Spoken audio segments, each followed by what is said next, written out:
ছদ্মবেশ নিয়ে আকাশ আর আরিয়াকে ফাঁদে ফেলে নিজেদের বাড়িতে নিয়ে যাচ্ছে কেশব। হ্যাঁ বন্ধুরা, এমনটাই দেখা যাবে। তাই সম্পূর্ণ জানতে ভিডিওটিতে লাইক দেওয়া, চ্যানেলটি সাবস্ক্রাইব করে দেখতে থাকুন। গল্পের শুরুতে দেখা যাবে আকাশ আরিয়াকে বলে, আমি জানি তোমার মনে প্রশ্ন হচ্ছে, তাই না? ওদের নাটক দেখে তুমি ভুলে যাচ্ছ। কিন্তু না আরিয়া, আমি তোমাকে একটা কথাই বলবো, ওরা না মিথ্যে নাটক করছে, তোমাকে ভালোবাসার নাটক করছে। কারণ ওরা যেন আমার কাছ থেকে তোমাকে কেড়ে নিয়ে যেতে পারে। তোমাকে না ওরা ভালোবাসে না। না হলে তুমি এটা ভাবো না, তোমাকে যদি ওরা খুঁজতে চাইতো তাহলে আকাশ পাতাল খুঁজেই তো তোমাকে বের করতে পারতো, পারতো না? আমি হলে তো আমার মেয়েকে আমি যেই জায়গায় থেকে পারি সেই জায়গা থেকে খুঁজে বের করতাম। কিন্তু ওরা সেটা করেনি। আর এখন এখন আমার থেকে তোমাকে কেড়ে নেওয়ার জন্য এই মিথ্যে নাটক শুরু করছে ওই শুভলক্ষ্মী। শুভলক্ষ্মী কিন্তু অনেক নাটকবাজ। এই মহিলা এই মহিলা মোটেও ভালো মানুষ না। আমাকে আমাকে অনেক কষ্ট দিয়েছে, অনেক ক্ষতি করেছে। আমার বোন মোহনাকে আমার কাছ থেকে কেড়ে নিয়েছে। এখন তোমাকে তোমাকে কেড়ে নেওয়ার জন্য উঠে পড়ে লেগেছে।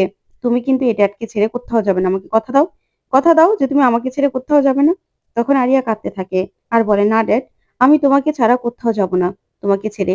তখন আকাশ বলে, শোনো, ওই শুভ লক্ষ্মী 20 বছর আগে আমাকে এখান থেকে চলে যেতে বাধ্য করেছিল। ওই আদ্রিত রয় আর শুভ লক্ষ্মী আমাকে অনেক কষ্ট দিয়েছে। তাই আমার হয়ে ওদের উপর বদলা নিতে হবে তোমাকে। তোমাকে আমি হাত জোড় করে বলছি, তুমি ওই শুভলক্ষ্মীর কথা ভুলে যাবে না, ভুলে যাবে না। বলো, তুমি তোমার ড্যাডের হয়ে ওদেরকে শাস্তি দেবে? তখন আরিয়া বলে, হ্যাঁ ড্যাড, আমি আমি ওদেরকে শাস্তি দেব। সবার আগে সবার আগে আমি শাস্তি দেব ওই মিসেস রয়কে। ওনাকে না আমি কিছুতেই ছাড়বো না, কিছুতেই না। তখন আকাশ বলে, হ্যাঁ, তুমি আমার মেয়ে আরিয়া। তোমাকে তো তোমার বাবা সব থেকে বেশি ভালোবাসে। বলো, তোমার ড্যাড কোনোদিনও তোমার কোনো চাওয়া অপূর্ণ রেখেছে? বলো না, তোমার সব চাওয়া আমি পূরণ করেছি। তাই তাই তুমি কিন্তু ওদেরকে শাস্তি দেবেই। বলো, তুমি ওদেরকে কোনোদিনও তোমার ধারে কাছে আসতে দেবে না। ওদের কোনো কথা তুমি বিশ্বাস করবে না। আমাকে কথা দাও। তখন আরিয়া বলে, তুমি চিন্তা করো না ড্যাড, আমি তোমাকে কথা দিচ্ছি, ওই রয় চৌধুরী বাড়ির কাউকে আমি ছাড়বো না, কাউকে না। বিশেষ করে ওই মিসেস রয়কে। তার তো নাটকে আমি ভুলবই না। তার জন্য আমার জীবনটা পুরো শেষ হয়ে গেছে। তাকে আমি কিছুতে ছাড়বো না, ছাড়বো না আমি। ওইদিকে শুভ আরিয়ার কথাগুলো ভাবতে থাকে আর খুব কষ্ট পেতে থাকে। তখনই আদি সেখানে আসে। আর এসেই তখন শুভ বলতে থাকে যে, না, আমার মেয়েকে আমি আকাশ সেনের কাছে যে করেই হোক ওকে আমি ছিনিয়ে আনবই। তখন আদি বলে, হ্যাঁ আনবো তো। আমাদের মেয়েকে তো আর ওখানে আমরা ফেলে রাখবো না। নাও, জলটা খেয়ে নাও। আগে আমাদের ভাবতে হবে কি করে আরিয়াকে আমরা ফিরে পাবো, আমাদের ভাবতে হবে। তখনই শুভ বলে, আমাদের মেয়েকে কিছুতেই আমরা আকাশ সেনের কাছে রাখবো না দি, কিছুতেই না। ওইদিকে সেবন্তী সবাইকে বলে, এই লোকটা এই লোকটা 20 বছর আগে কিভাবে আমাদের বাড়ির মেয়েকে নিয়ে গেছিল, আজকে আবার আমাদের চোখের সামনে থেকে আমাদের বাড়ির মেয়েকে কিনা নিয়ে চলে গেল। আমরা কিচ্ছু করতে পারলাম না। এই হলো আকাশ সেন সব থেকে বড় শত্রু আমাদের। তারপরেও অন্য একটা লোককে আমরা এত বছর দোষারোপ করে গেছি। এই আকাশ সেনের কথা একবারও আমরা ভাবলাম না? কি করে কি করে ভুলে গিয়েছিলাম এই লোকটার কথা? তখন শিরিন বলে, হ্যাঁ তাই তো, আমাদের বাড়ির মেয়েটাকে আমাদের আমাদের মতো শিক্ষা না দিয়ে বড় করে নিজের শিক্ষায় বড় করেছে, যাতে আমাদের বিরুদ্ধে কাজে লাগাতে পারে ওকে। তখন সেবন্তী বলে, যে যাই বলো না কেন, এই সব কিছুর জন্য এই সব কিছুর জন্য না একমাত্র ওই শুভই দায়ী। শুভর জন্যই সবকিছু হয়েছে। শুভর বাড়াবাড়ির জন্যই এসব কিছু হয়েছে। না হলে এক তো বার করে বললাম যে আকাশ সেনকে কিছু বলো না। কি দরকার ছিল 20 বছর আগে আকাশ সেনকে এইভাবে এইভাবে ফাঁসিয়ে দেওয়ার, পুলিশের কাছে ধরিয়ে দেওয়ার? না হলে তো এরকম হতো না। তখন ঠাম্মি বলে, আচ্ছা বড় বৌমা, তুমি কি শুভর দোষ ছাড়া আর কিছুই চোখে দেখো না? এই মেয়েটার দোষ কেন দেখো বারবার? তখন অরুণা বলে, শুভদি যা করেছে একদম ঠিক কাজ করেছে। বলো যে ঠিক, তুমি তো তখন কোমায় ছিলে। তুমি জানো না এই আকাশ সেন কিভাবে আমাকে ফাঁসিয়ে বিয়ে করেছিল, আমার জীবনটা পুরো শেষ করে দিয়েছিল। এই লোকটা এই লোকটাকে যদি তখন পুলিশে না দেওয়া হতো না, আমি হয়তো বা বেঁচে থাকতাম না। আমি শেষ হয়ে যেতাম, আমি মরে যেতাম। তুমি তো সেটা জানো না। শুভদি আমাকে বাঁচিয়েছিল। তখনই কেশব কেশব বলে, আচ্ছা ঠাম্মি, তুমি দেখতে পাচ্ছ না মা কত কষ্ট পাচ্ছে? বনুর জন্য মা আর বাবা কত কষ্ট পাচ্ছে। তাহলে কেন এসব কথাগুলো বলছো? ওইদিকে মোহনা তখনই ব্যাগপত্র নিয়ে নিচে নেমে আসে। তখনই সাজ যায়। আর সুমিত বলে, মোহনা, তুমি কেন পাগলামি করছো বলো তো? তুমি চলে গেলেই কি সবকিছু ঠিক হয়ে যাবে? ঠিক হবে না তো, তোমার তো কোনো দোষ ছিল না। তাহলে? তখন মোহনা বলে, না সুমিত, আমি কিছুতেই নিজেকে ক্ষমা করতে পারছি না, কিছুতেই না। তখন সাজ বলে, আচ্ছা মা, তুমি চলে গেলে আমি কি করে থাকবো? তুমি বলো তো, আমি কি করে থাকবো? তখন মোহনা বলে, আমার জন্য, আমার জন্য শুভলক্ষ্মীর এত বড় ক্ষতি হয়ে গেছে। আমি না কিছুতেই সেটা মানতে পারছি না। আমি শুভলক্ষ্মীর সামনে গিয়ে কি করে দাঁড়াবো বলতো? কি করে দাঁড়াবো? আমাকে, আমাকে সেজন্য চলে যেতেই হবে।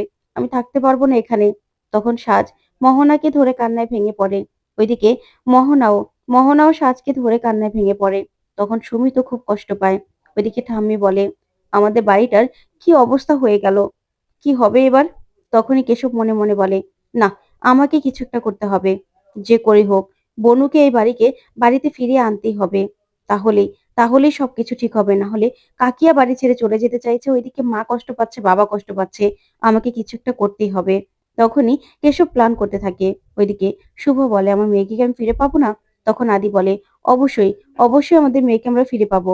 তখন শুভ বলে, আমি না কিছুতেই ভাবতে পারছি না। ওই আকাশ সেন, আকাশ সেন 20 বছর আগে আমাদের মেয়েটাকে নিজের কাছে নিয়ে গেল, আর নিজের মতো করে এইভাবে, এইভাবে আমার মেয়েদেরকে বড় করছে, আমাদের বিরুদ্ধে নিয়ে গেছে। তখনই আদি বলে, এটা সব আকাশের প্ল্যান। আমার মনে হচ্ছে শুভলক্ষ্মী এই সব কিছু আকাশ এমনি এমনি করেনি। ওর কোনো বড় মতলব আছে। তার জন্য আমাদের মেয়েটাকে নিয়ে ও এইভাবে মানুষ করেছে আমাদের বিরুদ্ধে। ওকে, ওকে খেপিয়ে তুলছে। তখন শুভ বলে, আর কি, আমাকে, আর আমার মেয়েটা এমন ভাবে কথা শোনালো, আমার মেয়ে আমাদের কথা বিশ্বাস করছে না। সবকিছু জানা সত্ত্বেও আমাদের কথা বিশ্বাস করছে না। তখনই আদি চোখের জল মুছিয়ে দেয় শুভর আর বলে, শুভলক্ষ্মী, আমরা আমাদের মেয়েকে ঠিক ফিরিয়ে আনবো, কিন্তু এইভাবে চোখের জল দিয়ে নয়। তখন শুভ বলে, মানে? তখন আদি বলে, হ্যাঁ, আগে আমার পুরনো শুভকে ফিরিয়ে আনতে হবে। কারণ আমি তোমার পাশে আছি, কিন্তু লড়াইটা কিন্তু তোমাকেই লড়তে হবে শুভলক্ষ্মী। তাই তুমি লড়াইটা লড়ার জন্য প্রস্তুত হও। আকাশ সেনকে আমরা এমনি এমনি ছেড়ে দেব না। আইন আদালত কিচ্ছু দিয়ে আমরা পারবো না। কারণ এখন আমাদের মেয়ে স্ত্রী অ্যাডাল্ট। ও যদি না চায় তাহলে কিন্তু ওকে আমরা কিছুতেই আমাদের বাড়িতে আনতে পারবো না। তাই ভালোবাসা দিয়ে স্ত্রীকে আমাদের কাছে ফিরিয়ে আনতে হবে। ওর মনে আমাদের মতো ভালোবাসা জাগাতে হবে। আকাশ সেনের সব ভুলটা ধরিয়ে দিতে হবে। তাহলে পারবো। তখনই শুভ বলে, ঠিক আছে, হয়ে যাব আমি আগে শুভলক্ষ্মী। আমাদের মেয়েকে আমরা ফিরিয়ে আনবই, যে করি হোক। ওই আকাশ সেনকে আমি কিছুতেই জিততে দেবো না, কিছুতেই না। ওইদিকে আরিয়া প্রচন্ড রেগে আছে। তখনই ওর বন্ধুরা আরিয়াকে দেখে ভয় পায় আর বলে, বেবস, তোর কি হয়েছে? মন খারাপ নাকি? Mood of? তখনই আরিয়া বলে, আচ্ছা তুই জানিস না এসব ড্রিঙ্কস আমি খাই না? এই বলেই ছুঁড়ে মারে। তখন ওর বন্ধুরা বলে, কি হয়েছে? তখন আরিয়া বলে, তোদেরকে আমি কাল রাতে এত ফোন করলাম, তোরা নাকি আমার বন্ধু, তাহলে ফোন একজনও ধরতে পারলি না? এত বছর ধরে তোদের সঙ্গে আমার সম্পর্ক, কিন্তু তোদের এতটুকু আমার প্রতি কোনো রেসপন্সিবিলিটি নেই। তখন ওর বন্ধুরা বলে, আসলে তুই তো ওই সাজতে বাড়িতে ছিলি, তাই কি না কি সমস্যা হয়ে যায়, সেই জন্যই তোমরা ফোন ধরিনি। তখনই আরিয়াকে ওর বন্ধুরা বলে, আচ্ছা কি হয়েছে, তোর মুড অফ কেন? ওরা কিছু বলেছে? তখনই আরিয়া বলে, না, ওরা, ওদের কোনো অকাত আছে নাকি এই আরিয়া সেনকে কিছু বলবে? ওদের না শিক্ষা দিয়ে ছাড়বো। ওরা আমার ধারে কাছেও আসতে পারবে না। তখন ওর বন্ধুরা এই নিয়ে কথা বলতে থাকে। তখনই একজন এসে বলে, আরিয়া, তুই যেরকম ভাবে বলেছিলি ঠিক ওরকম ভাবে করেছি। তখন আরিয়া বলে, ঠিক ওরকম ভাবে করেছিস তো? দাঁড়া, একটু ভুলটুক হলে তোর খবর আছে। অন্যদিকে দেখা যাবে কেশব ছদ্মবেশ নিয়ে আকাশের সঙ্গে কথা বলতে আসে। আকাশ ইমিডিয়েটলি একটা ফ্ল্যাট খুঁজছিল নিজেরা থাকার জন্য। তখনই কেশব বলে, হ্যাঁ, আমার থেকে ভালো, ভালো বাড়ির খোঁজ আপনাকে কেউ দিতে পারবে না। টাকাটা একটু বেশি লাগবে। তখন আকাশ বলে, টাকার কোনো সমস্যা নেই। তখনই কেশব বলে, তাহলে আপনি কদিনের মধ্যে বাড়িটা চাচ্ছেন? তখন আকাশ বলে, আজকের মধ্যে হলে ভালো হয়। আমি না এই হোটেলে আমার মেয়েকে নিয়ে থাকতে পারছি না। তখন কেশব বলে, ঠিক আছে, একটা বাড়ি আছে, নিচতলা একটা ফ্যামিলি থাকে, দোতলার বাড়ি থাকতে পারবেন। তখন আকাশ বলে, অসম্ভব, কোনো ফ্যামিলির সঙ্গে আমি থাকবো না। ঠিক তখনই কেশব ওকে বোঝাতে থাকে। আর তখন শুভলক্ষ্মী আর আদ্রিত সেখানে পৌঁছে যায়। তখনই আকাশ বলে, কি ব্যাপার শুভলক্ষ্মী, আমাকে খুঁজতে খুঁজতে এখানে পৌঁছে গেছো? তখন শুভলক্ষ্মী রেগে যায়। তো বন্ধুরা, কেমন লাগলো আজকের আপডেট? কমেন্ট করে জানাতে ভুলবে না। ধন্যবাদ।